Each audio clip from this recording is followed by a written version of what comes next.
Hello everyone. सो आज के session में हम डिस्कस करने वाले हैं अपना next chapter that is cell cycle and division. Cell cycle and division ये चैप्टर बहुत ही ज्यादा कॉन्सेप्चुअल है, छोटा चैप्टर है लेकिन बहुत बड़े बड़े कॉन्सेप्ट्स हैं। हमें यहाँ पे मेन सेल डिवीजन के बारे में बात करनी है, उसकी साइक्लिक प्रोसेस के बारे में बात करनी है।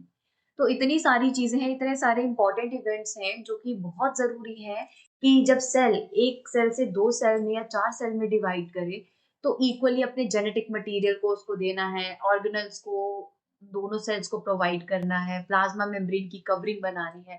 तो ये बहुत सारी चीजें जो है वो डिवीजन के टाइम पे होंगी। तो इसीलिए ये बहुत ही ज्यादा कॉम्प्लेक्स इवेंट होता है, यानी कि सेल साइकिल और डिवीजन जो है बहुत सारे बहुत कॉम्प्लेक्स इवेंट्स होते हैं। और इस दौरान जो है सेल खुद को बहुत ज्यादा प्रिपेयर करता है ताकि कोई भी एरर ना हो। तो लास्ट चैप्टर में हमने जो चीजें डिस्कस की थी वो सेल की सारी स्ट्रक्चरल एस्पेक्ट्स थे। प्रोकैरियोटिक सेल क्या होते हैं, यूकैरियोटिक सेल क्या होते हैं, उनके बीच में कंपैरिजन की बात की हमने। ऑर्गेनल्स कौन कौन सी होती है, न्यूक्लियर स्ट्रक्चर कैसा है, प्लाज्मा मेम्ब्रेन कैसी है, वो सारी चीजें सारे स्ट्रक्चर जो है वो हमने प्रीवियस सेशन में यानी कि प्रीवियस चैप्टर में हमने डिस्कस कर लिया। लेकिन यहाँ पे हम डिवीजन की बात करेंगे, यानी कि वो कंटेंट्स जो है अगर डिवाइड करने के दौरान कंटेंट्स को दूसरे सेल में डिलीवर करना हो तो वो किस तरीके से होते हैं। ठीक है, तो सारी चीजों के बारे में बात करेंगे एक एक करके। बहुत ध्यान से सेशन जो है वो देखेंगे क्योंकि एक भी चीज मिस नहीं करनी है। ठीक है, तो सबसे पहले इसके नाम से शुरू करते हैं। तो cell cycle and division. Cell cycle यानी कि वो साइक्लिक प्रोसेस जिस दौरान सेल खुद को ग्रो करता है ताकि अल्टीमेटली सेल डिवाइड कर सके। तो क्या क्या चीजें होती हैं, क्या क्या मेन चीजें होती हैं सेल डिवीजन के दौरान। हमारे पास जो इवेंट्स होते हैं वो है पहले तो सेल ग्रोथ। सेल खुद को ग्रो करेगा। ग्रोथ का मतलब यानी कि सेल अपने कंटेंट्स को इंक्रीज करेगा, यानी कि increase in cellular contents. Contents क्या, अपने प्रोटीन कंटेंट, जो भी स्ट्रक्चरल कंटेंट है, प्लाज्मा मेम्ब्रेन बनानी है तो नई चीजें लिपिड और प्रोटीन्स बनाने पड़ेंगे ना।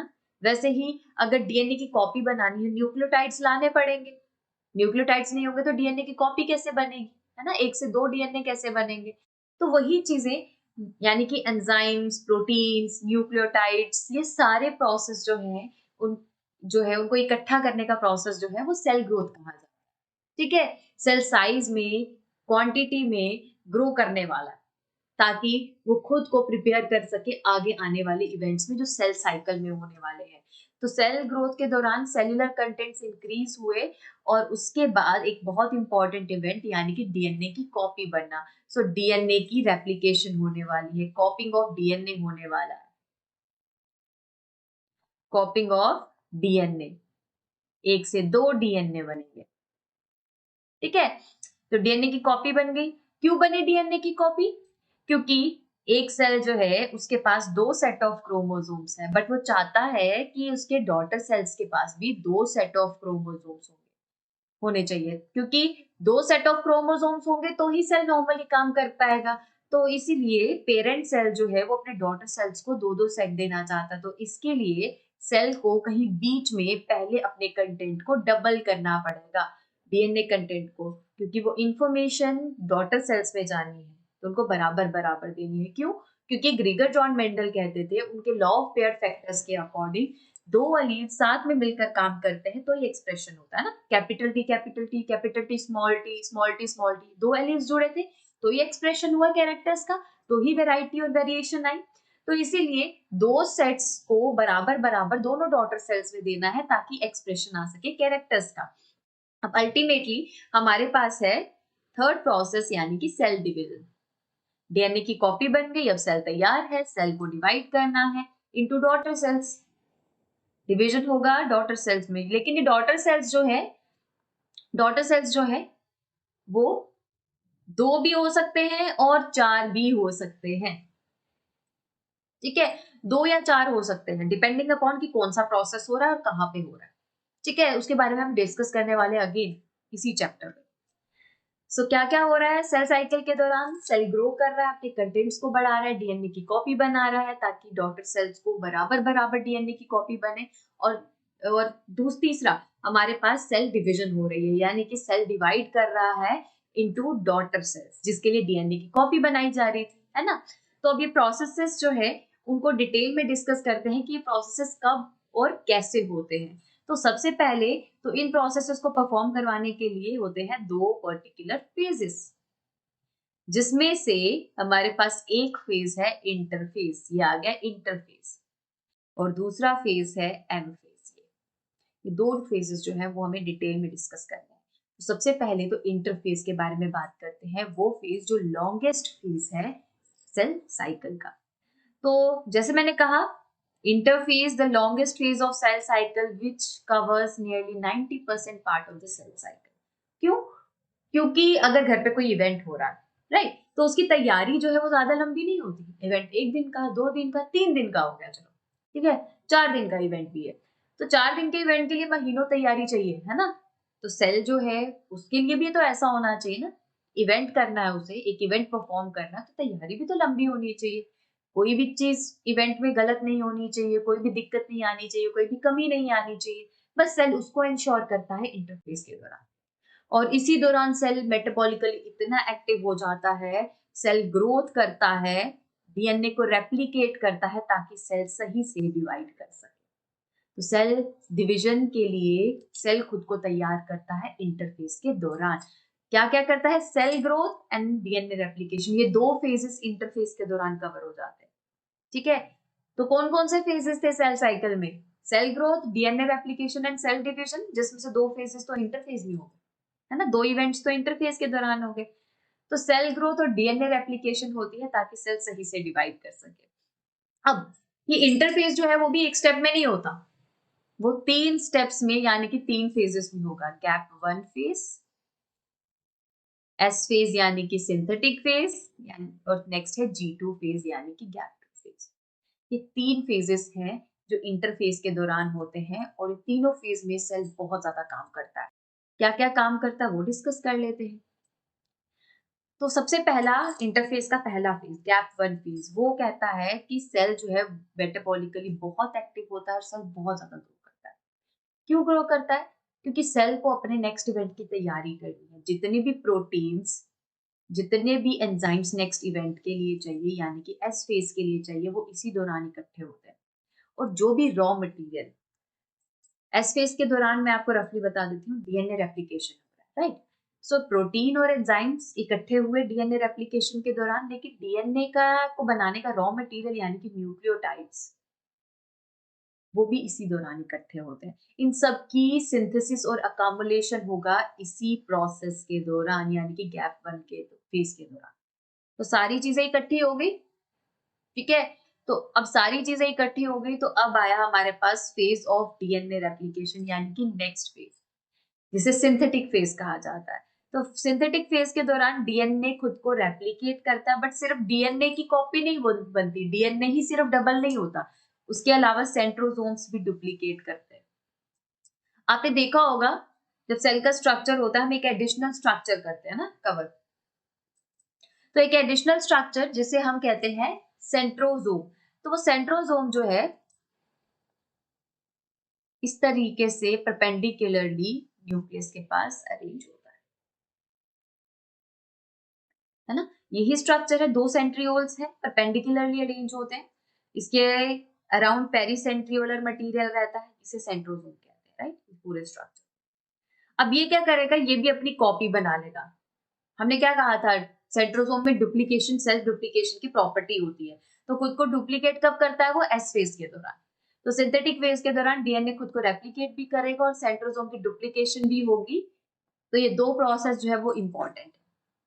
लेकिन ना यहाँ पे मैं एक पर्टिकुलर पार्ट जो है उसे कवर करना चाहूंगी। यहाँ पे लिखा है डीएनए कंटेंट डबल होता है but chromosome number remains the same.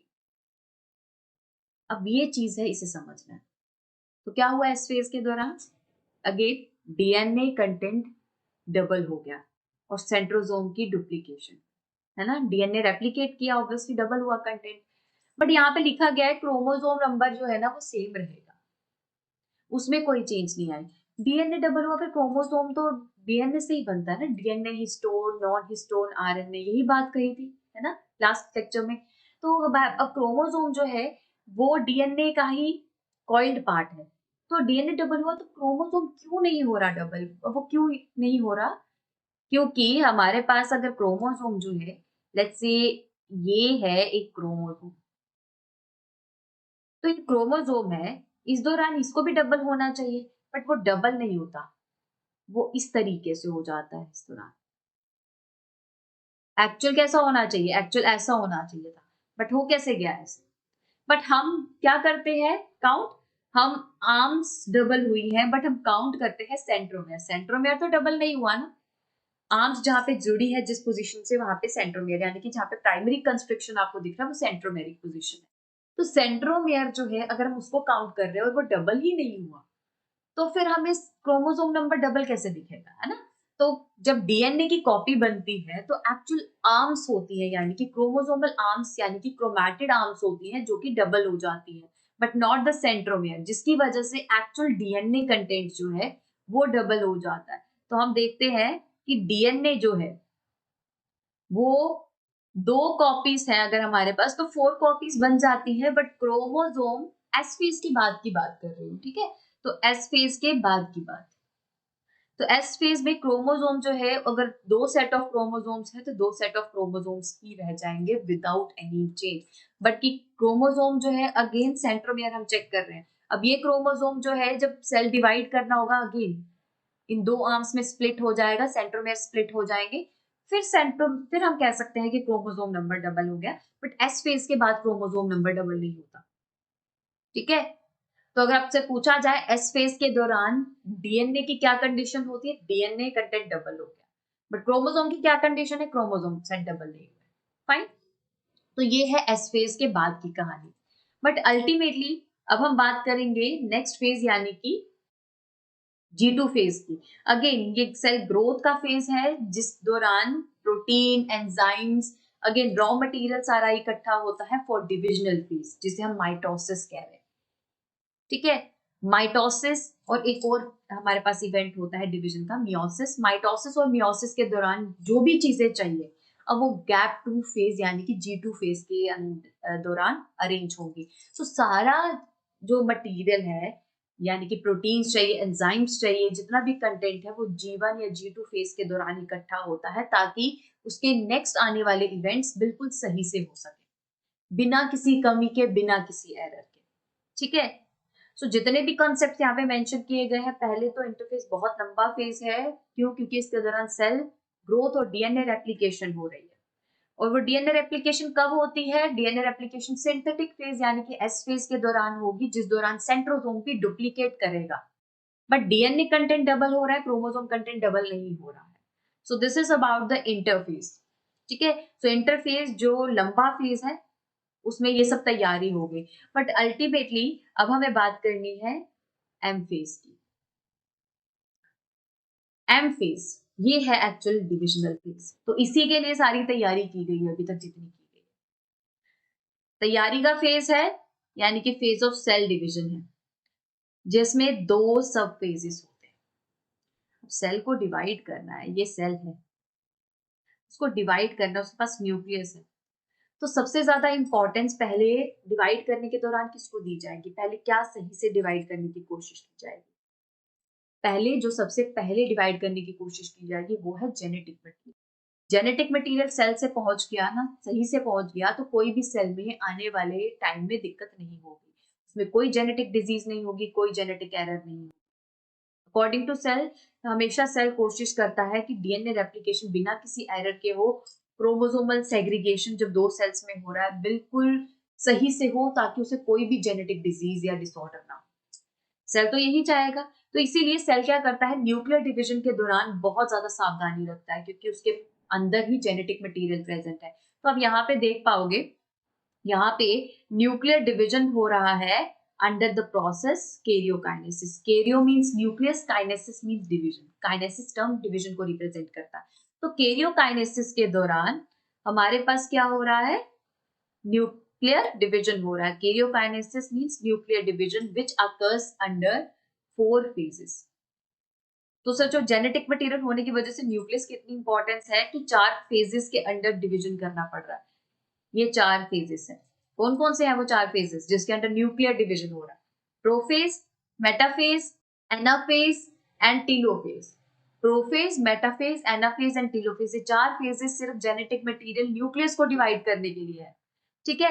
और अल्टीमेटली इसके बाद हमारे पास नेक्स्ट फेज आ जाएगा जिसे आप कहते हो साइटोकाइनेसिस। तो यहाँ पे आप देख पा रहे हो नेक्स्ट फेज यानी कि साइटोकाइनेसिस।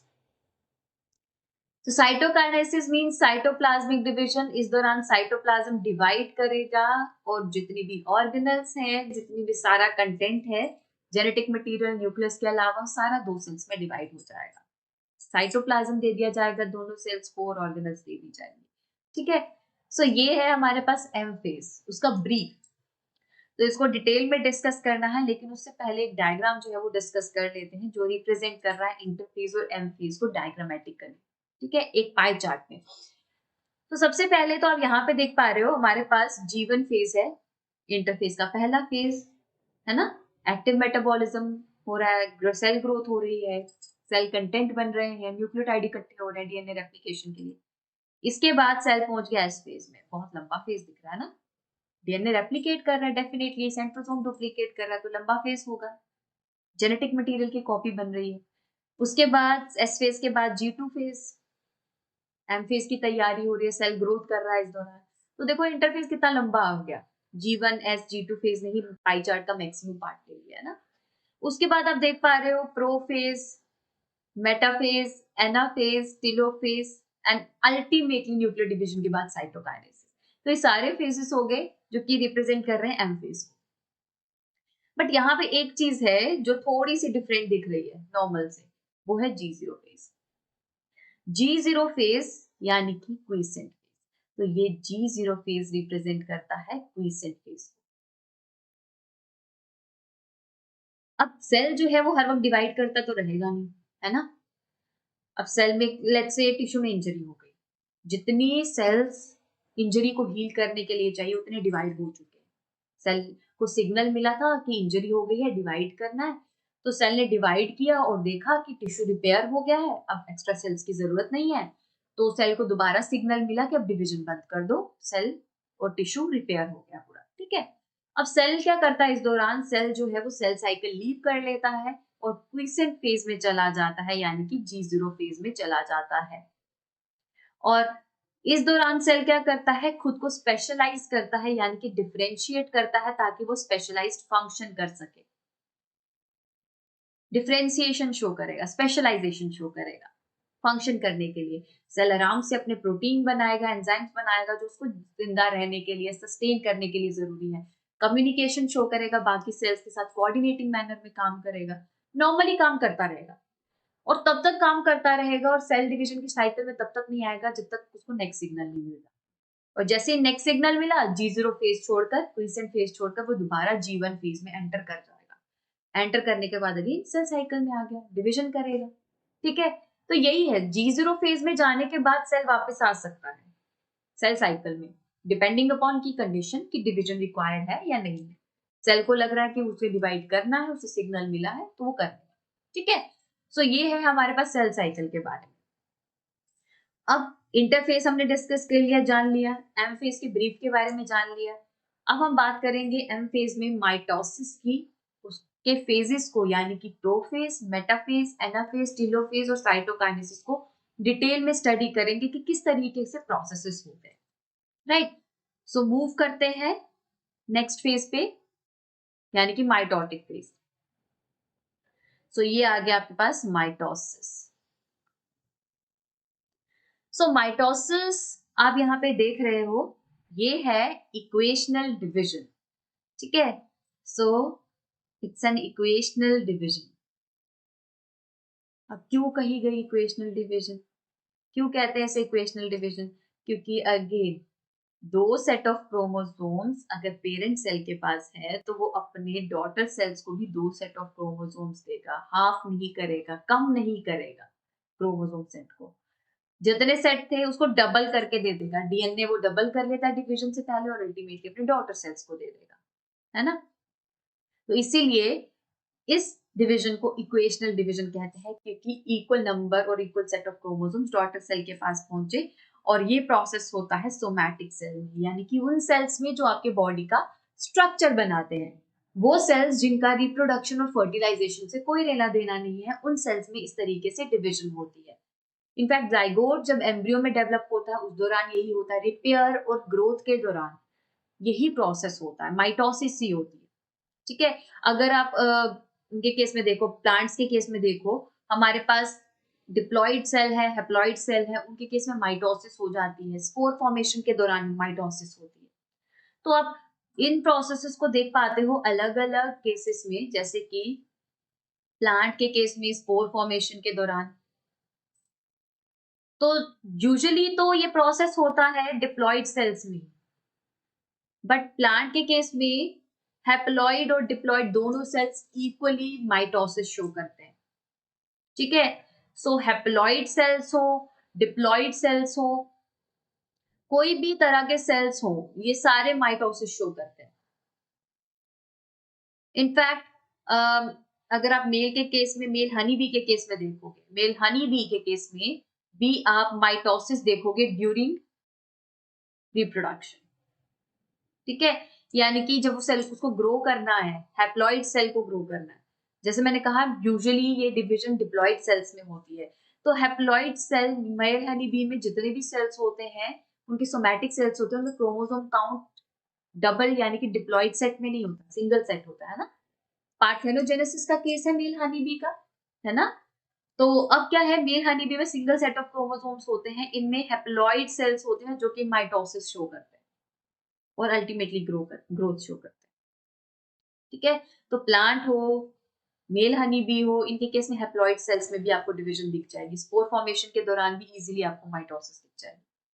ठीक है, सो इसलिए कंफ्यूज नहीं होना है। अगर आपको बोला जा रहा है यूजुअली डिप्लॉइड सेल्स में होती है, लेकिन तो भी आप ये केस कंसीडर करके रखोगे, माइंड में रखना है, ये एनसीईआरटी ने मेंशन किया है ये चीजें। ठीक है, सो इनको ध्यान में रखना है कि ऐसे भी केसेस होते हैं।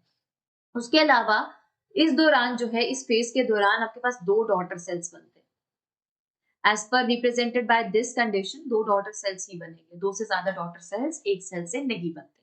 अब ये 2 डॉटर सेल्स इंडिविजुअली डिवाइड करेंगे, 2 से 4 बना देंगे।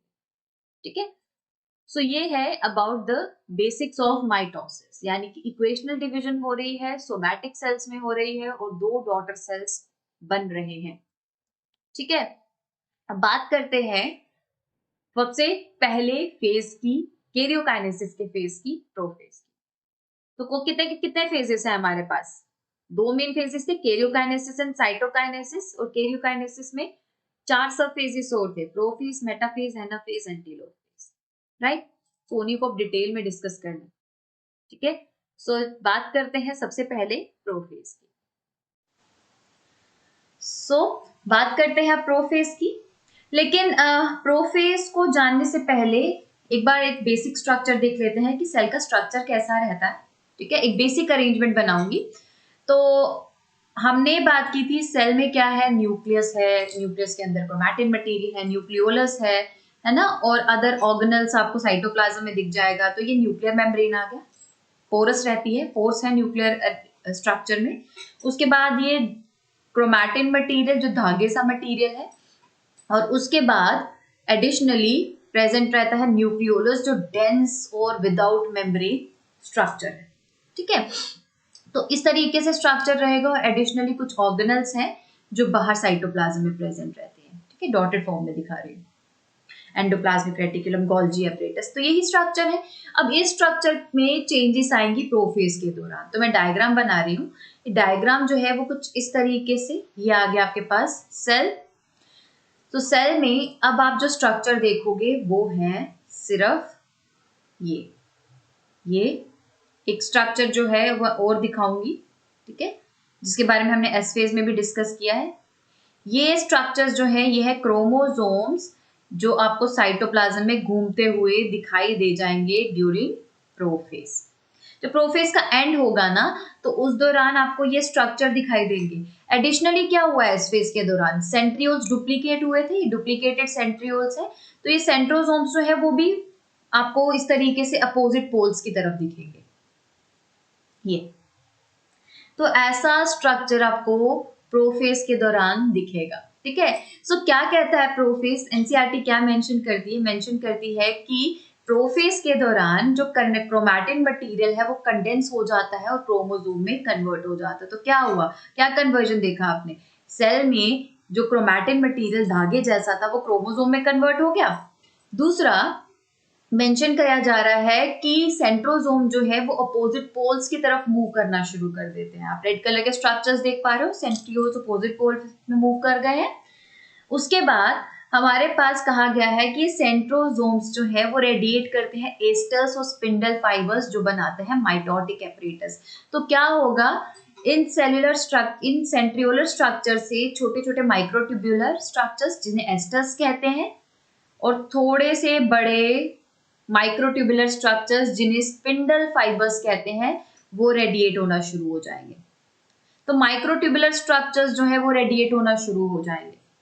ठीक है, सो इस तरीके का स्ट्रक्चर दिखेगा और लास्ट में आप देख पा रहे हो कि कोई भी ऑर्गेनल जो है, कोई भी न्यूक्लियर मेम्ब्रेन, न्यूक्लियोलस जो है वो कुछ भी नहीं दिख रहा। तो इस तरीके की सर्टेन चेंजेस जो है वो आप देख पाओगे प्रोफेज में। तो प्रोफेज में क्या हो रहा है, क्रोमोसोम्स बन गए हैं, क्रोमैटिन मटेरियल नहीं दिख रहा, क्रोमोसोम दिख रहे हैं। वो कन्वर्ट हो गया क्रोमैटिन मटेरियल इनटू क्रोमोसोम, उसके बाद सेंट्रोसोम अपोजिट पोल्स में चले गए, एस्टर्स बने, स्पिंडल फाइबर्स बने और सारी ऑर्गेनल्स और न्यूक्लियर मेम्ब्रेन गायब है। ठीक है, तो साइटोप्लाज्म में क्रोमोसोम, सेंट्रोसोम, एस्टर्स ये प्रेजेंट है अभी। ठीक है, तो अब प्रोफेज के बाद आया नेक्स्ट मेटाफेज। तो मेटाफेज के दौरान क्या होता है वो डिस्कस करते हैं। सो मेटाफेज जो है वो कह रहा है कि हमारे पास कंप्लीट डिसइंटीग्रेशन हो जाता है न्यूक्लियर एनवेलप का जब, तो मेटाफेज स्टार्ट हो जाता है। तो मेटाफेज कब स्टार्ट हुआ, जब न्यूक्लियर मेम्ब्रेन डिसइंटीग्रेट हो गई, गायब हो गई बिल्कुल। ठीक है, तो अब इसके बाद कुछ सर्टन और चेंजेस वो मैं डायग्राम की हेल्प से डिस्कस कर रही हूँ। ये आ गया न्यूक्लियर स्ट्रक्चर। तो क्रोमोसोम प्रोफेज में क्या कर रहे थे, रेंडमली घूम रहे थे। तो अब रेंडमली घूम रहे क्रोमोसोम्स जो हैं अब इस मेटाफेज के केस में एक पर्टिकुलर इक्वेटर एरिया में आके अलाइन हो जाएंगे। दो आर्म्स हैं अभी क्योंकि डीएनए एस फेज में डुप्लीकेट हुआ। ठीक है, अभी क्रोमोसोम सेपरेशन नहीं हुई है, तो इसीलिए अभी दो आर्म्स के साथ वाला क्रोमोसोम जो है वो एक ही लाइन में, इक्वेटर में, जैसे आप बॉल कंसीडर करो तो बॉल में बिल्कुल बीच में आके सारे क्रोमोसोम्स जो है वो अरेंज हो गए हैं। ठीक है, इस तरीके से अरेंजमेंट हुआ। तो क्या कह रहा है, जो कंडेंसेशन होती है क्रोमोसोम की इस टाइम तक कंप्लीट हो गई होती है, न्यूक्लियर मेम्ब्रेन के गायब होने से ही मेटाफेज स्टार्ट हो जाएगा। और मेटाफेज जो है बेटा वो सबसे अच्छा फेज है अगर क्रोमोसोम को स्टडी करना। सबसे छोटे क्रोमोसोम शॉर्टन्ड और सबसे ज्यादा सुपर कॉइल्ड क्रोमोसोम्स इसी फेज में मिलते हैं। तो अब नेक्स्ट कहा गया है कि क्रोमोसोम जो है वो इक्वेटर पे अरेंज हो जाते हैं और इक्वेटर में एक प्लेट लाइक अरेंजमेंट बना देते हैं जिसे मेटाफेजिक प्लेट कहते हैं। तो अगर मैं यहाँ पे देखूं इस डायग्राम में, तो यहाँ पे इक्वेटर में वो अरेंज हो गया है ना इस जगह। और नेक्स्ट हमने क्या देखा, हमने देखे थे सेंट्रियोल्स, जो सेंट्रोसोम्स अपोजिट पोल्स में चले गए थे, एस्टर्स फॉर्म कर रहे थे। तो वो एस्टर्स फॉर्म कर रहे थे इस तरीके से और स्पिंडल फाइबर्स फॉर्म कर रहे थे। तो एस्टर्स रेडिएट हो रहे थे, माइक्रोट्यूबुलर स्ट्रक्चर। ठीक है, लेकिन जो स्पिंडल फाइबर्स फॉर्म हो रहे थे ना वो आपके अब क्रोमोसोम के काइनेटोकोर को बाइंड कर देंगे। काइनेटोकोर जो सेंट्रोमियर पे प्रेजेंट रहते हैं उस पे बाइंड कर देंगे। ठीक है, सो इस तरीके से यहाँ पे बाइंड कर जाएंगे। तो नॉर्मली क्या सिचुएशन रहती है, अगर ये क्रोमोसोम है, ठीक है, ये क्रोमोसोम है, ये उसका सेंट्रोमियर है। ठीक है, सेंट्रोमियर है और ये आ गया इसके सेंट्रोमियर पे डिस्क लाइक स्ट्रक्चर जिसे आप काइनेटोकोर कहते हो। तो क्या करेंगे, एक स्पिंडल फाइबर एक सेंट्रियोल से, दूसरा स्पिंडल फाइबर दूसरे सेंट्रियोल से यहाँ पे आपके काइनेटोकोर को बाइंड करेगा। सो इस तरीके से अरेंजमेंट बन जाता है मेटाफेज के दौरान। सो मेटाफेज में क्या होता है, मेटाफेज में स्पिंडल फाइबर्स जो है अटैच हो जाते हैं डिस्क लाइक स्ट्रक्चर में जिसे काइनेटोकोर्स कहा जाता है।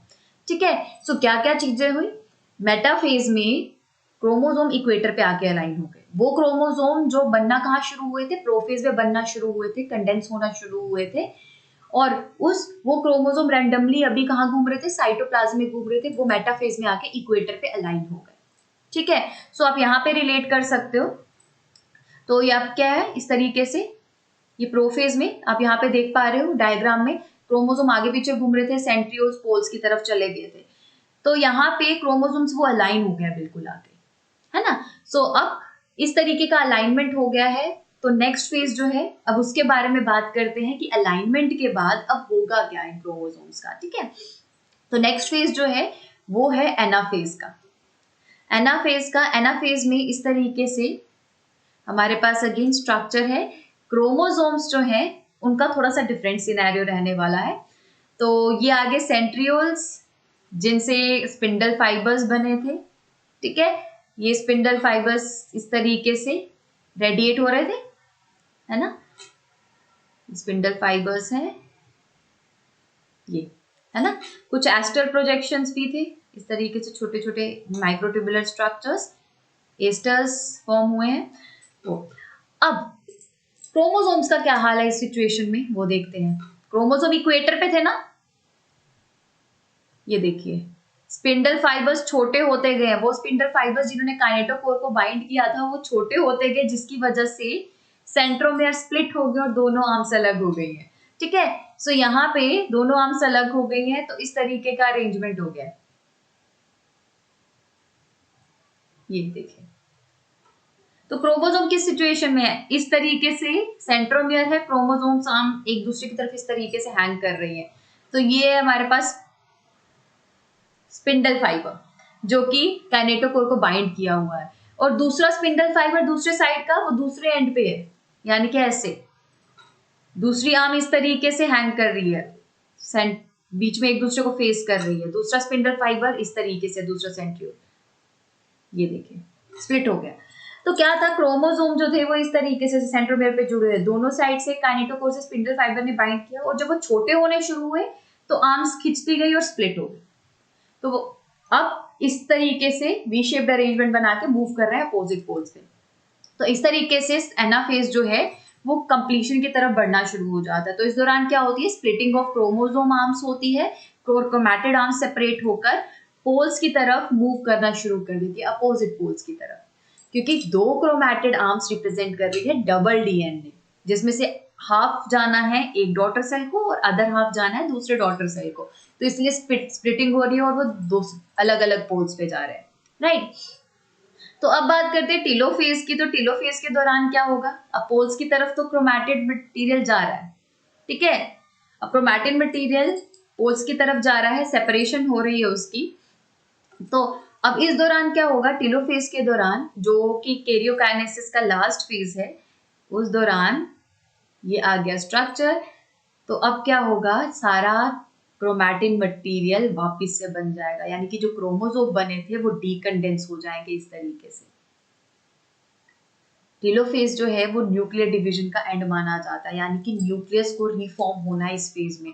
तो ये यहाँ पे न्यूक्लियोलस वापस से दिखना शुरू हो जाएगा, वापस से न्यूक्लियोलस दिखना शुरू हो जाएगा, वापस से ऑर्गेनल्स दिखना शुरू हो जाएंगे। सो ये आ जाएगी न्यूक्लियर मेम्ब्रेन क्रोमैटिन मटेरियल के अराउंड दोनों साइड।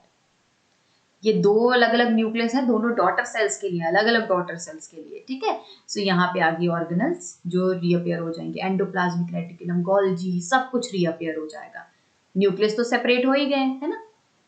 मेन कंसर्न था जेनेटिक मटेरियल को सेपरेट करना, जिसके लिए बहुत ज्यादा प्रिसीजन चाहिए था, तो बहुत स्मार्टली उसको सेपरेट कर दिया, राइट।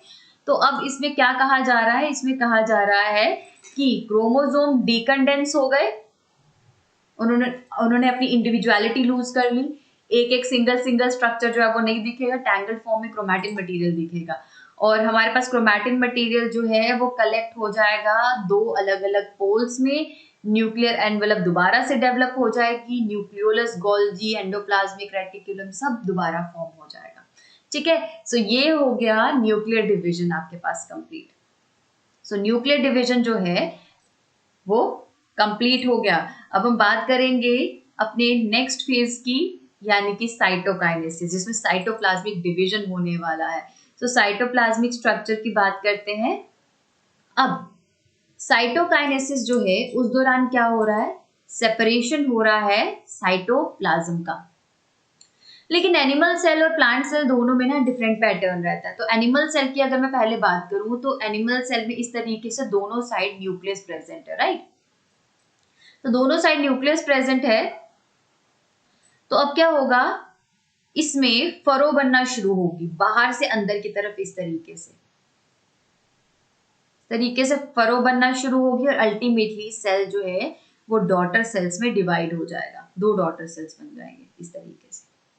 तो फरो कैसे बनी, फरो जो है वो बाहर से बनना शुरू हुई और अंदर की तरफ इन्वेजिनेट होकर ज्वाइन कर जाएगी और सेल डिवाइड हो जाएगा। तो यही कहा जा रहा है यहाँ पे कि एनिमल सेल में बाहर से बनेगी फरो और ज्वाइन करेगी सेंटर पे, ठीक है। तो ऐसा होता है एनिमल सेल के केस में। तो ये आ गया एनिमल सेल का case, right. But plant cell के केस में आप थोड़ा सा डिफरेंट देखोगे, ठीक है। तो प्लांट सेल के केस में क्या है, हमारे पास ये आ गया सेल्यूलर स्ट्रक्चर। ये अगर सेल है तो सेल के केस में दोनों साइड न्यूक्लियस डेवलप हुआ। तो न्यूक्लियस स्ट्रक्चर में क्या होगा, फरो जो है वो नहीं बनेगी, बल्कि सेल के बीच में सेल क्या करेगा, कुछ कंटेंट को जो कि सेल वॉल के और मिडल लैमेला बनाने के लिए जो भी चीजें चाहिए होती हैं उसको डिपॉजिट करना शुरू कर देगा बीच में, यहाँ पे, ठीक है। यहाँ पे बीच में डिपॉजिट करना शुरू कर देगा, यहाँ से डिपोजिशन होगी और ये डिपोजिशन जो है ना इस तरीके से बाहर की तरफ होना शुरू हो जाएगी, इस तरफ भी और इस तरफ भी। जब डिपोजिशन जो है वो एक्सटेंड हो जाएगी तो इस तरीके से हमारे पास सेल्यूलर स्ट्रक्चर बन जाएगा, यानी कि इस तरीके से सेल्यूलर स्ट्रक्चर बन जाएगा। और इस सेल प्लेट फॉर्मेशन जो है वो 2 सेल्स को डिवाइड कर चुकी होगी, ठीक है। तो इस तरीके से सेल प्लेट जो है वो पूरे बीच में आ गई होगी, मिडल लैमेला, सेल वॉल इस तरीके से पूरी बन गई होगी और सेल अल्टीमेटली सेपरेट हो जाएंगे। और वो सेल जो है आपस में मिडल लैमेला से जुड़े रहते हैं, बस इसी तरीके से वो स्ट्रक्चर में फिक्स होते जाएंगे, अरेंज होते जाएंगे, ब्रिक्स की तरह टिश्यू बना लेंगे, है ना। सो इस तरीके से सेल डिवीजन होती है। तो दोनों के केस में डिफरेंट अरेंजमेंट है। एनिमल सेल के केस में क्या कह रहे थे, आउटसाइड अरेंजमेंट था, अंदर की तरफ फरो बनी।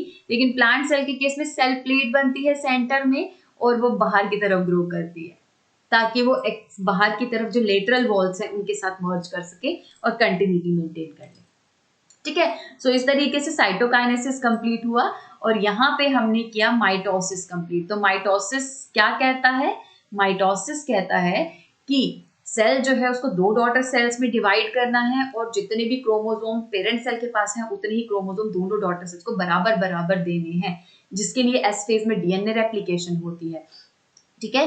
सो हमारे पास ये माइटोसिस जो है वो 2 फेजेस में हो रही थी, कैरियोकाइनेसिस और साइटोकाइनेसिस। कैरियोकाइनेसिस के 4 फेज थे। प्रोफेज जिसमें कंडेंसेशन होती है क्रोमोसोम की, न्यूक्लियर मेम्ब्रेन गायब होती है, ऑर्गेनेल्स गायब होती हैं और सेंट्रोसोम जो डुप्लीकेट है वो हुए हैं वो पोल्स की तरफ जाते हैं और वो एस्टर्स और स्पिंडल फाइबर्स बनाते हैं।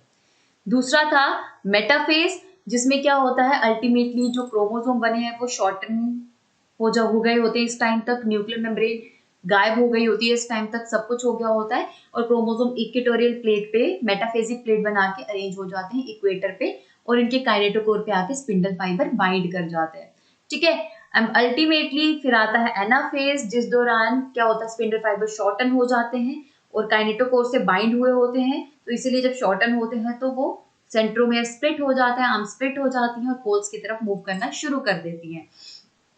तो अल्टीमेटली टेलोफेज के दौरान ये स्प्लिटेड क्रोमोसोम्स जो हैं, स्प्लिटेड आर्म्स जो हैं, वो अगेन पोल्स तक पहुंच गई होती है तो डीकंडेंस होती है, न्यूक्लियर मेम्ब्रेन वापस आ जाती है, ऑर्गेनेल्स, न्यूक्लियोलस सब वापस आ जाता है और न्यूक्लियस की फॉर्मेशन हो जाती है 2 न्यूक्लियस की पोल्स पे।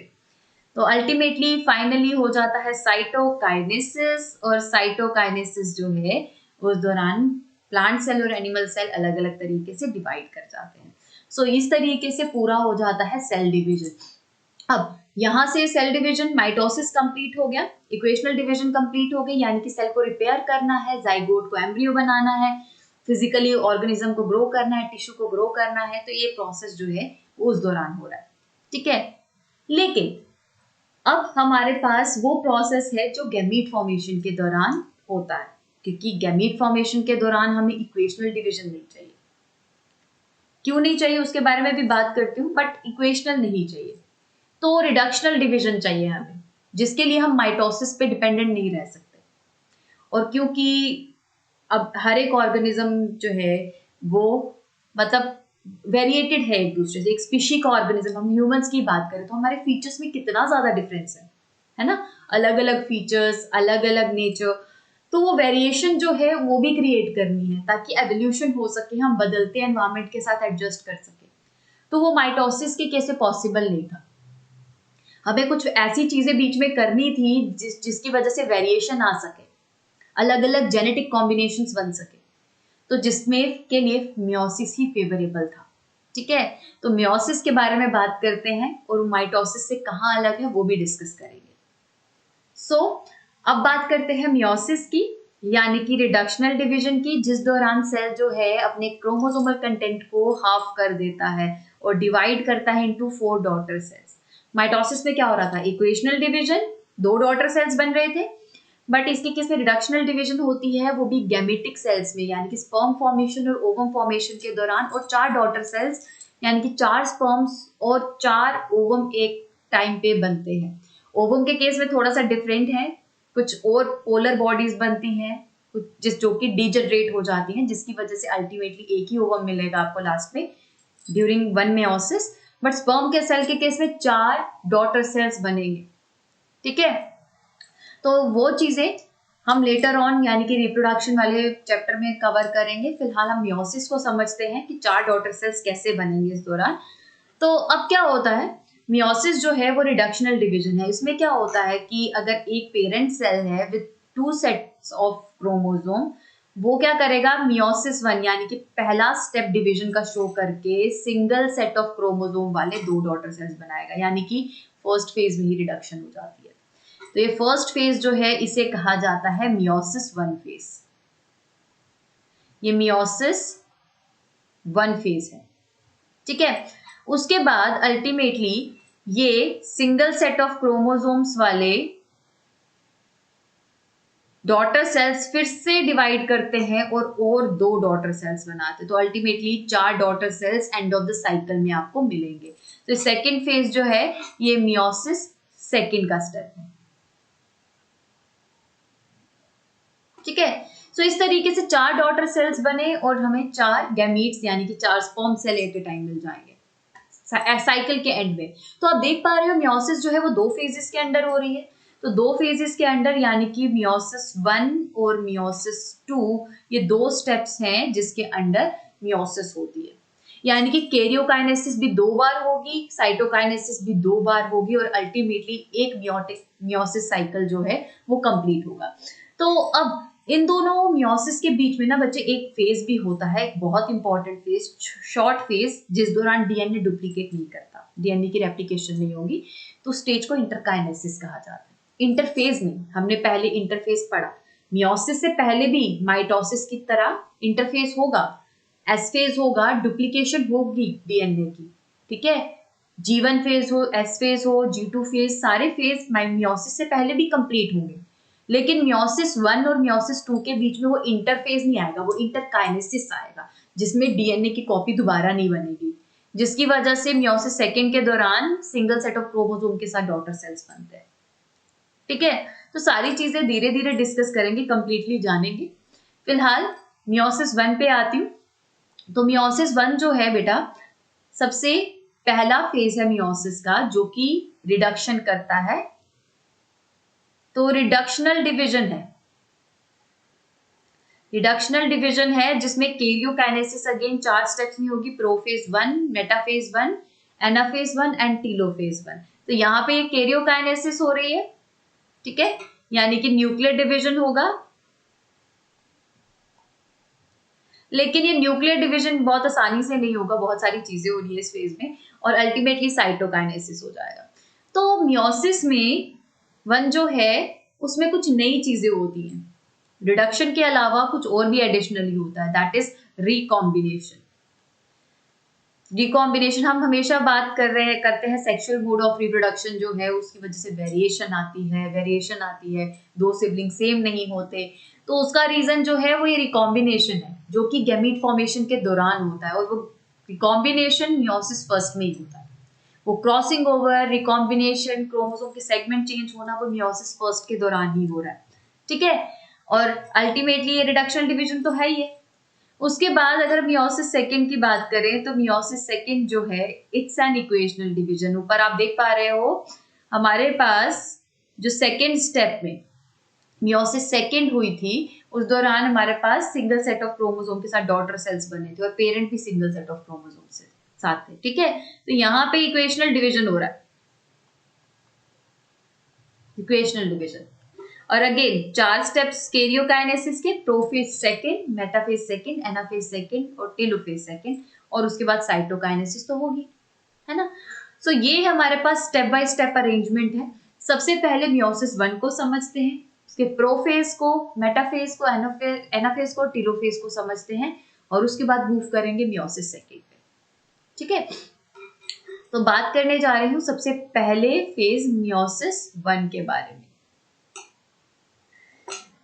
तो प्रोफेज 1 के बारे में बात करते हैं, जो कि सबसे ज्यादा लंबा फेज रहने वाला है और बहुत ही कॉम्प्लेक्स फेज है, क्योंकि मियोसिस में मियोसिस 1 का जो प्रोफेज 1 होता है उसी दौरान रिकॉम्बिनेशन होती है। तो आप देख रहे हो मियोसिस में 2 फेजेस, मियोसिस 1 और 2। मियोसिस 1 में रिकॉम्बिनेशन होगी, फिर मियोसिस 1 के प्रोफेज 1 में रिकॉम्बिनेशन होगी, ठीक है। तो इसलिए प्रोफेज 1 जो है वो लंबा रहने वाला है। So it's a longer and more complex as compared to mitotic prophase. उससे बहुत ज्यादा लंबा है, और अगेन 5 सब फेजेस रहने वाले हैं। 5 फेजेस नाम याद कर लेंगे, leptotene, zygotene, pachytene, diplotene and diakinesis, ठीक है। Leptotene, zygotene, pachytene, diplotene and diakinesis, ये 5 स्टेप्स हैं। ये 5 स्टेप्स इसीलिए है प्रोफेज में ताकि रिकॉम्बिनेशन हो सके। तो रिकॉम्बिनेशन के लिए 5 स्टेप्स हैं, ठीक है। तो सबसे पहला प्रोफेज माइटोसिस से रिकॉल करते हैं। माइटोसिस के प्रोफेज में क्या हुआ था, क्रोमोसोम की फॉर्मेशन शुरू हो गई थी, न्यूक्लियर मेम्ब्रेन गायब हो गया, ऑर्गेनल्स गायब हो गए, न्यूक्लियोलस गायब हो गया, और क्रोमोसोम की फॉर्मेशन शुरू हो गई थी, और वो साइटोप्लाज्म में आना शुरू हो गए थे, है ना। और जैसे न्यूक्लियर मेम्ब्रेन गायब हुआ तो मेटाफेज शुरू हो गया था, है ना। तो प्रोफेज में पहले यही चीज होती है। सबसे पहले क्या होता है, कॉम्पैक्शन ऑफ क्रोमोसोम्स। तो लेप्टोटीन स्टेज जो है वो कॉम्पैक्शन ऑफ क्रोमोसोम से जुड़ी है, यानी कि क्रोमैटिन मटेरियल क्रोमोसोम में कन्वर्ट हो जाएगा, ठीक है। और इसी दौरान हमारे पास कुछ प्रोसेसेस होने वाले हैं। सबसे पहले तो आपको डायग्रामेटिकली ये चीजें दिखाती हूँ। ये है हमारे पास सेल, ठीक है। अब ये आ गया न्यूक्लियस, ठीक है। सो न्यूक्लियस, ये आ गया न्यूक्लियस। मैं थोड़ा सा बड़ा दिखा रही हूँ क्योंकि मुझे स्पेस चाहिए क्रोमोसोम दिखाने के लिए। तो अब यहाँ पे क्या है, क्रोमोसोम की फॉर्मेशन हो गई है, इस तरीके से क्रोमोसोम बन गए। होमोलोगस क्रोमोसोम्स जो है वो भी बता देती हूँ, रिपीट कर देती हूँ। होमोलोगस क्रोमोसोम्स जो है वो होते हैं जो same arm length, same centromeric position होते हैं, और सेम तरह के जीन्स सेम पोजीशन पे आपको मिलेंगे, है ना। यानी कि एक क्रोमोसोम की कॉपी होती है ना, क्रोमोसोम नंबर 1 उसकी कॉपी, क्रोमोसोम नंबर 2 उसकी कॉपी, ये होमोलॉग है आपस में। तो इस तरीके से होमोलोगस क्रोमोसोम भी इस तरीके से आपको दिखेंगे, मल्टीपल क्रोमोसोम्स ऐसे कॉम्पैक्ट होकर न्यूक्लियस में प्रेजेंट है अभी, ठीक है। याद रखेंगे प्रोफेज फर्स्ट चल रहा है, उसकी पहली स्टेज है। अभी न्यूक्लियर मेम्ब्रेन लास्ट में गायब हुई थी माइटोसिस के भी प्रोफेज में। जैसे न्यूक्लियर मेम्ब्रेन गायब हुई वैसे ही मेटाफेज शुरू हो गया था। यहाँ पे भी लास्ट स्टेज में न्यूक्लियर मेम्ब्रेन गायब होगी। पहला काम है क्रोमोसोम को सेटल करना ना, क्रोमोसोम की सारी तैयारी करना, फिर न्यूक्लियर मेम्ब्रेन गायब होगी, फाइन। सो अब न्यूक्लियर मेम्ब्रेन गायब हो गई, सॉरी न्यूक्लियर मेम्ब्रेन प्रेजेंट है, क्रोमोसोम की कॉम्पैक्शन होगी, ठीक है। क्रोमोसोम कंपैक्ट हो गए, और उसके बाद नेक्स्ट स्टेप पे आते हैं, यानी कि जाइगोटीन पे आते हैं। ठीक है, याद रखेंगे न्यूक्लियर मेम्ब्रेन रहेगी, लास्ट तक रहेगी प्रोफेज फर्स्ट के। सो जाइगोटीन में क्या हो रहा है, हमारे पास जो होमोलोगस क्रोमोसोम है, इसीलिए मैंने होमोलोगस क्रोमोसोम की बात की, उनकी पेयरिंग होने शुरू हो जाती है और हमारे पास साइनेप्टोनिमल कॉम्प्लेक्स जो है वो फॉर्म हो जाएगा और अल्टीमेटली बाइवेलेंस की फॉर्मेशन होगी। बहुत सारी टर्म्स आ गई बीच में, तो अगेन डायग्राम की हेल्प चाहिए हमें, हम डायग्राम की हेल्प से समझेंगे कि कैसा अरेंजमेंट है। सो ये है हमारे पास सेल, ठीक है। अब इसमें आ गया ये न्यूक्लियस, ठीक है, ये न्यूक्लियर स्ट्रक्चर है, न्यूक्लियर मेम्ब्रेन है, राइट। सो अब इस न्यूक्लियर मेम्ब्रेन के अंदर है क्रोमोसोम्स। अभी मैं सिर्फ अगेन 2 होमोलोगस क्रोमोसोम बना रही हूँ, ये एक क्रोमोसोम है, ये इसका होमोलॉग है, ठीक है, इसका होमोलॉग है। अब इसके बीच में क्या होगा, एक स्टेयर लाइक अरेंजमेंट इस तरीके से बीच में बनना शुरू हो जाएगा। This proteinous structure is called as synaptonemal complex. ये synaptonemal complex again homologous chromosome के बीच में बनेगा, किसी और के बीच में, नॉन होमोलोगस क्रोमोसोम के बीच में नहीं बनेगा, याद रखेंगे। साइनेप्टोनिमल कॉम्प्लेक्स, साइनेप्टोनिमल कॉम्प्लेक्स बनने की वजह से ये बाइवेलेंट अरेंजमेंट आ गया, यानी कि 2 क्रोमोसोम साथ में आ गए, बिल्कुल क्लोज आ गए एक दूसरे को, और 4 क्रोमैटिड आर्म्स है ना, तो टेट्राड फॉर्मेशन हो गया, ठीक है। बाइवेलेंट इसीलिए क्योंकि 2 क्रोमोसोम साथ में आ गए, टेट्राड इसीलिए क्योंकि 4 क्रोमैटिड आर्म्स एक दूसरे के क्लोज हैं, ठीक है। तो ये साइनेप्टोनिमल कॉम्प्लेक्स बन गया 2 होमोलोगस क्रोमोसोम के बीच में, उनकी पेयरिंग हो गई है, वो साथ में आ गए बेटा, ठीक है। यानी कि अब साइनेप्सिस जो है वो यहाँ पे कंप्लीट हुआ, यहाँ पे साइनेप्सिस हो गया है, यानी कि फॉर्मेशन ऑफ साइनेप्टोनिमल कॉम्प्लेक्स, बाइवेलेंट और टेट्राड साइनेप्स बन गया, ठीक है। सो यानी कि क्लियर, आपके पास क्लियरली होमोलोगस क्रोमोसोम बिल्कुल पास आ गया इस तरीके से, ठीक है। रिकॉम्बिनेशन होना है, रिकॉम्बिनेशन मतलब रिकम्बाइन होना है, क्रोमोसोम की आर्म्स टूटेंगी, सेगमेंट एक्सचेंज होंगे और वो रिकम्बाइन करेंगे अलग अलग क्रोमोसोम में जाके, यही है रिकॉम्बिनेशन, है ना। तो रिकॉम्बिनेशन के लिए होमोलोगस क्रोमोसोम को पास तो आना ही पड़ेगा ना, तो साइनेप्टोनिमल कॉम्प्लेक्स वही हेल्प कर रहा है। अब क्या होगा, जाइगोटीन में क्या हुआ, साइनेप्टोनिमल कॉम्प्लेक्स की फॉर्मेशन हुई, लेकिन जो नेक्स्ट स्टेप है पैचेटीन, अब ये है वो स्टेज जिस दौरान रिकॉम्बिनेशन और क्रॉसिंग ओवर होता है, रिकॉम्बिनेशन और क्रॉसिंग ओवर होगा। तो अब इस दौरान क्या होता है, हमारे पास अगेन ये आ गया सेल, ठीक है, ये सेल आ गया, ये आ गया न्यूक्लियस। न्यूक्लियस अभी गायब नहीं हुआ है, मैं बार बार बोल रही हूँ, लास्ट में बिल्कुल जब प्रोफेज फर्स्ट का जो एंड होता है उसमें न्यूक्लियर एनवेलप गायब होता है, अभी प्रोफेज का एंड नहीं आया, यहाँ पे प्रोफेज फर्स्ट का एंड डाइकाइनेसिस है, फाइन। सो ये न्यूक्लियर मेम्ब्रेन है, इस दौरान क्या होगा, क्रोमोसोम्स जो है इस तरीके से, अब वो पास आए थे ना इस तरीके से, अब वो क्या करेंगे, मैं 2 अलग अलग कलर से अभी फिलहाल क्रोमोसोम दिखा रही हूँ ताकि आपके लिए इजीली विजिबल हो। ये क्रोमोसोम जो है इस तरीके से उनकी आर्म्स जो है वो एक दूसरे के क्लोज आ जाती हैं और एक्सचेंज करने शुरू कर देती है सेगमेंट्स। तो मैं यहाँ पे अलग से भी दिखा देती हूँ, तो बीच में साइनेप्टोनिमल कॉम्प्लेक्स अभी है, फाइन। सो ये आ गया क्रोमोसोम आर्म्स, ये इस तरीके से ओवरलैप करके क्रॉसिंग ओवर शो कर रही है, बीच में क्या है, साइनेप्टोनिमल कॉम्प्लेक्स है, अभी वो गायब नहीं हुआ। तो इस तरीके से अरेंजमेंट, 2 आर्म्स जो है एक दूसरे को ओवरलैप यानी कि क्रॉसिंग ओवर कर रही है, ठीक है। और क्रॉसिंग ओवर के दौरान क्या होगा, ये एक दूसरे के पास आ गई आर्म्स, क्रॉसिंग ओवर के दौरान क्या होगा, इस क्रोमोसोम की आर्म का एक सेगमेंट टूटेगा, इसका टूटेगा, एक्सचेंज होगा, और एक दूसरे में जब एक्सचेंजिंग हुई, ठीक है, शफल होके वो दूसरे क्रोमोसोम की आर्म के साथ जुड़ जाएगा, रिकम्बाइन हुआ, टूट के दोबारा जुड़ा, इसलिए रिकॉम्बिनेशन, ठीक है। तो अब क्या होगा, हमारे पास जीन कहीं पे डोमिनेंट होगा, कहीं पे रिसेसिव एलील होगा, तो वो एक्सचेंजिंग हो जाएगी जिसकी वजह से वेरिएशन आती है, ठीक है। सो पैचेटीन क्या कह रहा है, पैचेटीन जो है वो बता रहा है कि रिकॉम्बिनेशन हो रही है, क्रॉसिंग ओवर हो रही है, और इस दौरान जो एंजाइम रिस्पॉन्सिबल होता है वो है रिकॉम्बिनेस। रिकॉम्बिनेस एंजाइम की प्रेजेंस में रिकॉम्बिनेशन हो गई और अल्टीमेटली हमारे पास वेरिएशन का सोर्स बन गया। इसीलिए कभी भी गैमीट्स जो है same combination, same genetic arrangement के साथ भी अगर गैमीट का हिस्सा बन रहे हैं ना, तो क्रॉसिंग ओवर एक मेजर रीजन रहेगा जो वेरिएशन लाएगा ही लाएगा सिबलिंग में, ठीक है। तो पैचेटीन हो गया, तो पैचेटीन के बाद हमारे पास नेक्स्ट फेज है डिप्लोटीन का। डिप्लोटीन में क्या होता है, अब ये साइनेप्टोनिमल कॉम्प्लेक्स बीच में बना था वो डिसोल्यूट हो जाता है, डिसॉल्व हो जाता है, और जो सेपरेशन होने शुरू हो जाती है रिकम्बाइंड क्रोमोसोम्स की, और कियास्मेटा की फॉर्मेशन होती है। ठीक है, क्या हुआ, अगेन डायग्राम की हेल्प लेते हैं। अब इस फेज में क्या हुआ, डिप्लोटीन में इस फेज में हमारे पास ये अगेन न्यूक्लियस है अभी भी, तो क्रोमोसोम जो है वो बिल्कुल अब क्रॉसिंग ओवर हो चुकी है। मेन काम था प्रोफेज के दौरान जो होना था, प्रोफेज फर्स्ट के दौरान जो होना था वो काम था क्रॉसिंग ओवर का। तो वो क्रॉसिंग ओवर जो है वो हो गई, एक्सचेंज ऑफ जेनेटिक मटेरियल हो गया। तो अब क्या है, ये आर्म्स जो है ना, ये ना इस तरीके से ना थी, अब ये ना दूर होना शुरू होंगी, एक्स लाइक अरेंजमेंट बनाना शुरू कर देंगे, खिंचना शुरू हो जाएंगे।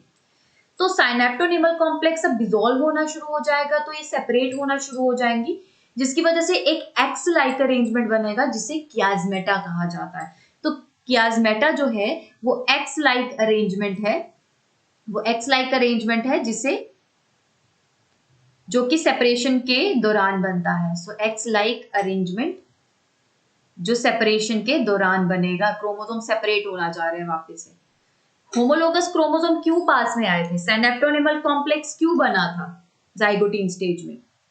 ठीक है, वो जाइगोटीन स्टेज में लिप्टो क्रोमोसोम में बायोवेलेंट्स इसीलिए बनाए थे ताकि पैचेटीन स्टेज में आके वो क्रॉसिंग ओवर कर सके। क्रॉसिंग ओवर हो गया पैचेटीन में, तो डिप्लोटीन में वो सेपरेट होना शुरू हो गए, सेपरेट होना शुरू हुए, कियास्मेटा की फॉर्मेशन हो गई, और अल्टीमेटली जब डाइकाइनेसिस फेज आया तो कियास्मेटा जो है उसकी टर्मिनलाइजेशन हो गई।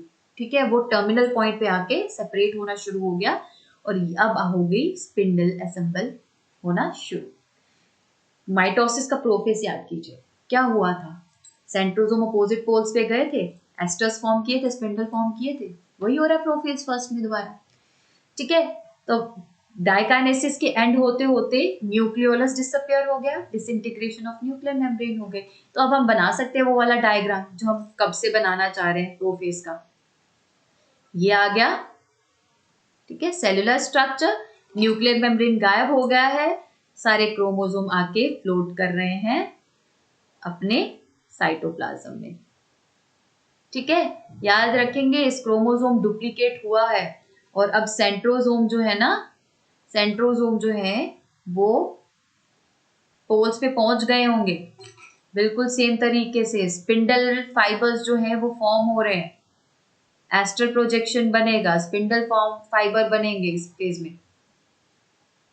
ठीक है, तो ये है हमारे पास प्रोफेज फर्स्ट। तो क्या क्या हुआ प्रोफेज फर्स्ट में, प्रोफेज फर्स्ट में हमारे पास जो सबसे लंबा फेज है मियोसिस फर्स्ट का, उसमें 5 फेजेस थे। लेप्टोटीन में क्रोमोसोम की फॉर्मेशन हुई, क्रोमैटिन मटेरियल से क्रोमोसोम बना, सारी चीजें अभी वहीं पे हैं। ठीक है, न्यूक्लियोलस ऑर्गेनल्स वगैरह सब कुछ वहीं पे रहेगा। उसके बाद जाइगोटीन में होमोलोगस क्रोमोसोम पास आ जाएंगे और साइनेप्टोनिमल कॉम्प्लेक्स बीच में बन जाएगा। उसके बाद पैचेटीन स्टेज में क्रॉसिंग ओवर हो जाएगी आर्म्स की, और आर्म्स जो है वो एक्सचेंज करेंगे, रिकम्बाइन करेंगे अपने जेनेटिक अरेंजमेंट को, और अल्टीमेटली जेनेटिक अरेंजमेंट को एक्सचेंज करने के बाद पैचेटीन स्टेज में, डिप्लोटीन स्टेज में क्या होगा, वो क्रॉसिंग ओवर हो चुकी है, साइनेप्टोनिमल कॉम्प्लेक्स डिसॉल्व कर जाएगा और एक्स लाइक अरेंजमेंट बनाता हुआ आर्म्स जो है वो सेपरेट होना शुरू हो जाएंगी, जिसे कियास्मेटा कहा जाता है।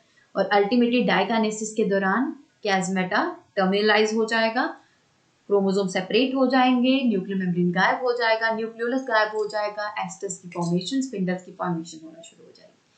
प्रोफेज हो गया खत्म। अब हम क्या एक्सपेक्ट करेंगे नेक्स्ट फेज से, प्रोफेज के बाद क्या आता है, मेटाफेज आता है।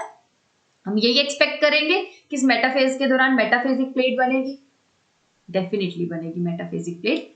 ये देखिए, इक्वेटोरियल प्लेट में सारे क्रोमोसोम्स अलाइन होने वाले हैं, लेकिन बाइवेलेंट क्रोमोसोम, यहाँ पे टर्म लिखिए बाइवेलेंट क्रोमोसोम, थोड़ा सा डिफरेंट दिख रहा है। ठीक है, उसके बाद लिखा गया है माइक्रोट्यूब्यूल्स जो हैं वो स्पिंडल जिन्होंने फॉर्म किए हैं वो काइनेटोकोर को बाइंड करेंगे। ये थोड़ा सिमिलर है माइटोसिस से, लेकिन ये बाइवेलेंट वाली चीज थोड़ी सी अलग लग रही है, तो डिस्कस कर लेते हैं। अगेन सुंदर सा स्ट्रक्चर बनाते हैं, सुंदर सा एक सेल फिर से बनाते हैं। ठीक है, तो अब ये हमारे पास आ गया सेल, फाइन। अब इसमें क्या है, क्रोमोसोम्स जो है वो अरेंज होने वाले हैं मेटाफेज में। तो पहले मैं इक्वेटर बना रही हूँ, इक्वेटर में अरेंज हो रहे थे, तो इक्वेटर बना दें। ये है इक्वेटोरियल लाइन जहां पे सेल्स क्रोमोसोम्स मेटाफेज के दौरान माइटोसिस में अरेंज हुए थे। अब पता कैसे होंगे, अब यहाँ पे बाइवेलेंट्स अरेंज होंगे इस तरीके से, ठीक है। ये क्रोमोसोम दो साइड पे अरेंज होंगे इक्वेटर के, एग्जैक्टली इक्वेटर के ऊपर नहीं होंगे, इक्वेटोरियल रीजन में ही होंगे, लेकिन दो साइड। इस क्रोमोसोम का होमोलॉग इसके सामने होगा, यहाँ इसका होमोलॉग यहाँ पे, इसका होमोलॉग यहाँ पे, ठीक है। ये तो मैं रफली बता रही हूँ कि होमोलॉग होगा, बट एक्चुअली क्या होता है, एक पेयर ऊपर अरेंज हो जाएगा, एक पेयर नीचे अरेंज हो जाएगा, ठीक है, वैसे करके अरेंज होगा। तो ये हमारे पास इस तरीके से क्रोमोसोम्स यहाँ पे अरेंज होते हैं, यानी कि बाइवेलेंट्स अरेंज होंगे, सिंगल सिंगल क्रोमोसोम नहीं, उसका होमोलॉग भी नीचे उसके साथ ही होगा। तो क्या है, अब यहाँ पे ये आगे सेंट्रियोल्स जिन्होंने एस्टर्स फॉर्म किए हैं और स्पिंडल फाइबर्स फॉर्म किए हैं, इनके स्पिंडल फाइबर्स जो है वो इन क्रोमोसोम को आके बाइंड कर जाएंगे, इनके काइनेटोकोर को आके बाइंड कर जाएंगे। ये हुआ था मेटाफेज में माइटोसिस के भी, काइनेटोकोर जो है उस पे स्पिंडल फाइबर्स आके बाइंड कर गए थे, है ना। अब लेकिन पहले क्या हुआ था, सेम क्रोमोसोम के काइनेटोकोर को दूसरी साइड से दूसरे सेंट्रियोल के स्पिंडल ने बाइंड किया था, लेकिन इसके केस में जो दूसरा सेंट्रियोल है उसके स्पिंडल फाइबर्स दूसरे क्रोमोसोम के, उसके होमोलॉग क्रोमोसोम के काइनेटोकोर को बाइंड करेंगे। एक ही साइड से बाइंडिंग होगी, दोनों साइड से काइनेटोकोर की बाइंडिंग नहीं होगी एक क्रोमोसोम में, ठीक है। अगेन यहाँ पे स्ट्रक्चर देख लेते हैं कैसे होगा। तो ये आ गया एक क्रोमोसोम जो एक साइड अरेंज्ड है, ये आ गया दूसरा क्रोमोसोम जो दूसरी साइड अरेंज है, इसका होमोलॉग लेट्स से। तो स्पिंडल फाइबर जो एक सेंट्रियोल से आया वो यहाँ पे बाइंड किया, दूसरा स्पिंडल फाइबर यहाँ पे बाइंड किया, मतलब एक क्रोमोसोम को एक ही साइड से स्पिंडल फाइबर बाइंड किया, ठीक है। सो ऐसा अरेंजमेंट हुआ ना यहाँ पे। Metaphase first different, metaphase first बिल्कुल डिफरेंट है इस केस में, ठीक है। तो माइटोसिस से बिल्कुल अलग रहेगा मेटाफेज फर्स्ट। अब नेक्स्ट जो है वो बात हुई है कि एनाफेज जो है उसमें होमोलोगस क्रोमोसोम जो है वो सेपरेट होना शुरू हो जाते हैं।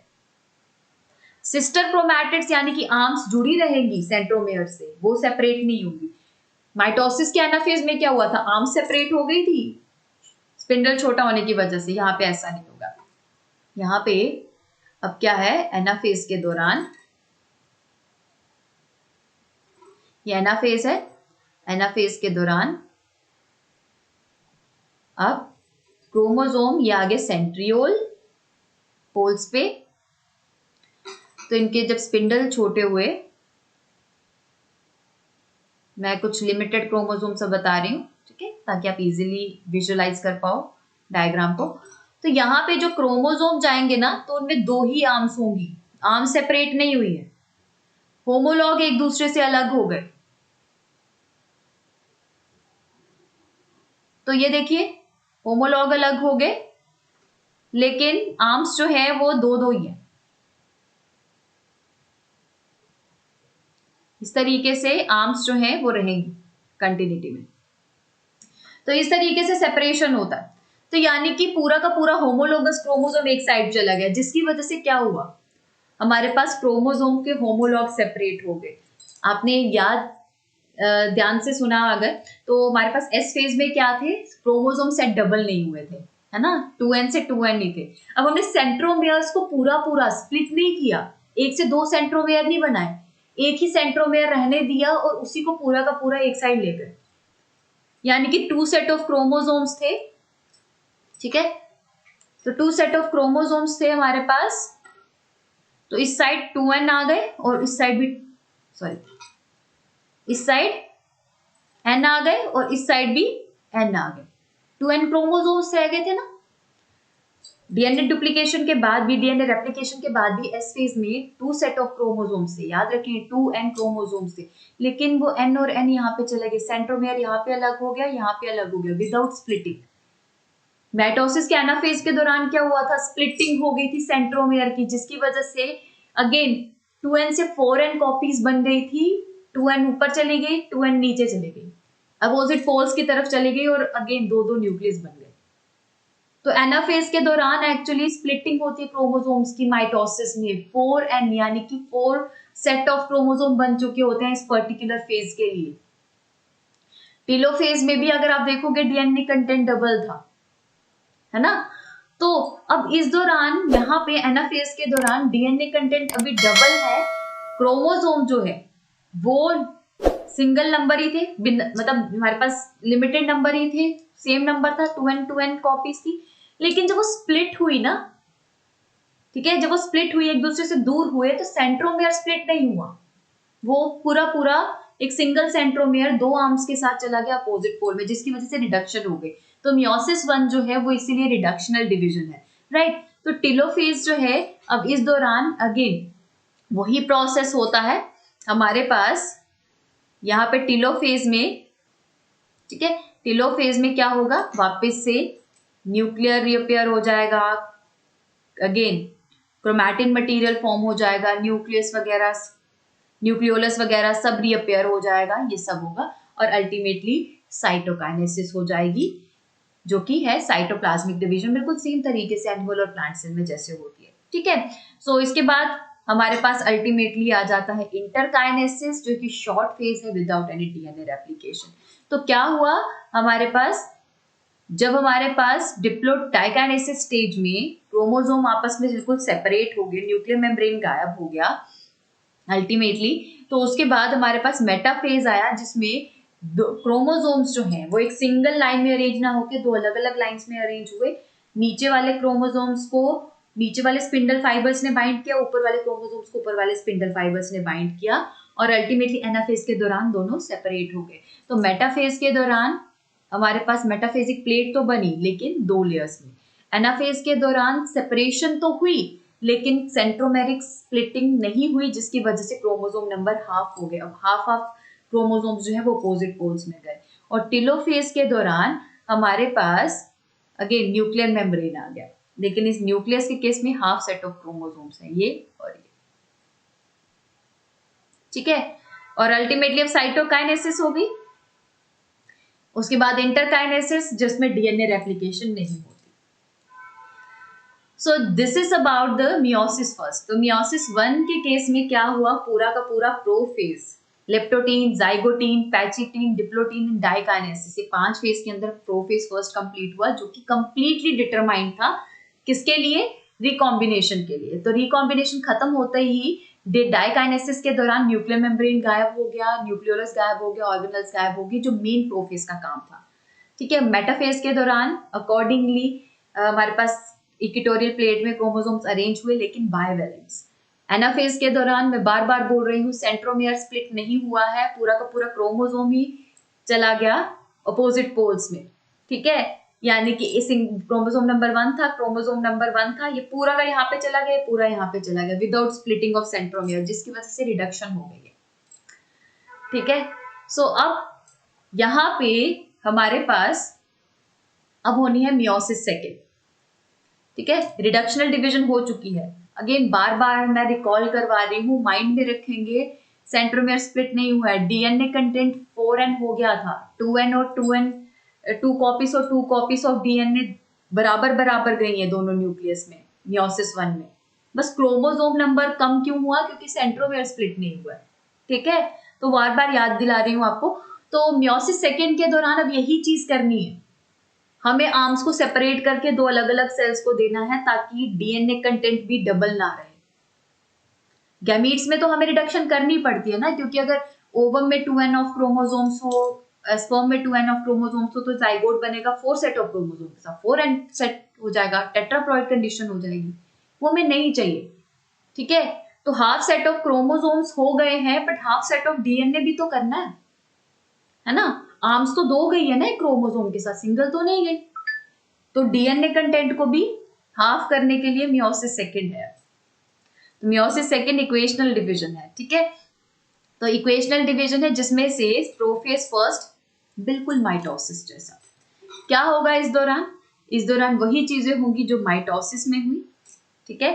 सो माइटोसिस में क्या हुआ था, प्रोफेज के दौरान न्यूक्लियर मेम्ब्रेन गायब हुआ था, है ना। न्यूक्लियर मेम्ब्रेन गायब हुआ था, सेंट्रोसोम्स अपोजिट पोल्स पे आ गए थे, क्रोमोसोम साइटोप्लाज्म में घूम रहे थे, न्यूक्लियोलस नहीं था, ऑर्गेनल्स नहीं थी, क्रोमोसोम इस तरीके से घूम रहे थे साइटोप्लाज्म में। और क्या, और हमारे पास एस्टर्स की फॉर्मेशन हो गई थी, स्पिंडल फाइबर्स बन रहे थे, है ना। ये सब चीजें हुई थी। सेम प्रोफेज सेकंड में भी होता है। प्रोफेज मियोसिस सेकंड जो है माइटोसिस की तरह बिल्कुल सिमिलर, कोई डिफरेंस नहीं आएगा। बस वो क्रोमोसोम जो अलग अलग सेल में चले गए हैं वो अब इसी तरीके से डिवाइड करेंगे। और मेटाफेज के दौरान क्या हुआ था, इक्वेटोरियल प्लेट बनी थी, इक्वेटोरियल प्लेट बनी थी। इक्वेटोरियल प्लेट बनने के बाद ये हमारे पास इक्वेटोरियल प्लेट इस तरीके से बनी, क्रोमोसोम्स इस तरीके से इक्वेटर में, अगेन अब दो लाइंस नहीं बनेंगी मियोसिस फर्स्ट की तरह, माइटोसिस की तरह एक सिंगल लाइन बनेगी। ठीक है, तो ये हमारे पास सिंगल लाइन में क्रोमोसोम्स अलाइन हो गए, सेंट्रोमियर ये आ गया, सेंट्रोसोम ये आ गए, और उसके बाद क्या हुआ, हमारे पास स्पिंडल फाइबर्स जो है काइनेटोकोर को बाइंड कर रहे थे, एक एक साइड से, दूसरा दूसरी साइड से। ये देखिए सेम माइटोसिस की तरह बिल्कुल, कोई भी डिफरेंस नहीं है फिलहाल, है ना। अल्टीमेटली ये प्रोसेस के बाद क्या हो रहा था, एनाफेज, स्पिंडल फाइबर शॉर्टन हो रहे थे, अपोजिट पोल्स में जा रहे थे, single chromatid arm opposite poles में जाती, सेंट्रोमियर स्प्लिटिंग हो रहा था, ये देखिए। ठीक है, तो हमारे पास ये आ गया सेल। अब क्या है, इस तरीके से ये आगे सेंट्रोसोम, अब स्पिंडल फाइबर शॉर्टन होने हैं, ये आगे स्पिंडल फाइबर शॉर्टन हो गए, और हमारे पास जो क्रोमोसोम है इस तरीके से हैंग कर रहे हैं, ये देखिए सिंगल आर्म के साथ, बिल्कुल सेम वही माइटोसिस वाला प्रोसेस, कोई भी डिफरेंस नहीं आया अभी, है ना। बट फर्क पता क्या है, फर्क जो है वो क्रोमोसोम नंबर में है। पहले जो हमारे पास जो क्रोमोसोम थे, लेट्स से आपने 32 क्रोमोसोम्स को, मतलब 32 और 32 क्रोमोसोम्स को आपने सेपरेट किया, है ना। 32 क्रोमोसोम्स इक्वेटोरियल प्लेट पे थे, बट यहाँ पे इस केस में 16 क्रोमोसोम्स इक्वेटोरियल प्लेट पे होंगे। रिडक्शन केस के केस में जो एनाफेज सेकंड है और मेटाफेज सेकंड है, टेलोफेज सेकंड है, वो इसी एस्पेक्ट पे क्रोमोसोम नंबर के बेसिस पे ही थोड़ा डिफरेंट रहेगा, बाकी सब प्रोसेस सेम। ठीक है, सो इस तरीके से एनाफेज हो गया, पोल्स पे जा रहे हैं सारे क्रोमोसोम्स। और टेलोफेज में क्या हुआ था, टेलोफेज में न्यूक्लियर मेम्ब्रेन गायब जो हुई थी वो वापस आ गई थी, ये आगे न्यूक्लियर मेम्ब्रेन वापस, ऑर्गेनल्स वापस आ जाएंगी, क्रोमैटिन मटेरियल बन जाएगा क्रोमोसोम से, न्यूक्लियोलस वगैरह सब कुछ वापस आ जाएगा, ये न्यूक्लियोलस, ये ऑर्गेनल्स सब कुछ वापस आ जाएगा, और अल्टीमेटली साइटोकाइनेसिस, है ना, साइटोकाइनेसिस हो जाएगी। ठीक है, ये साइटोकाइनेसिस। सो हो गया सेल डिवाइड। ऊपर दो सेल्स बने थे, मैंने यहाँ पे सिंगल सेल से शुरू किया। ठीक है, तो दो सेल्स मियोसिस फर्स्ट के दौरान बने, वो दो, अब दो और दो और सेल्स में डिवाइड होंगे, और मियोसिस सेकंड 4 सेल्स बनाकर कंप्लीट हो जाएगी। सो ये है हमारे पास मियोसिस पूरी, जो कि रिडक्शनल डिवीजन को रिप्रेजेंट करती है, बट दो फेजेस होते हैं, मियोसिस 1 और meiosis 2। So this is all about the cell cycle and division. तो मिलते हैं नेक्स्ट सेशन में विद बायोमोलिक्यूल।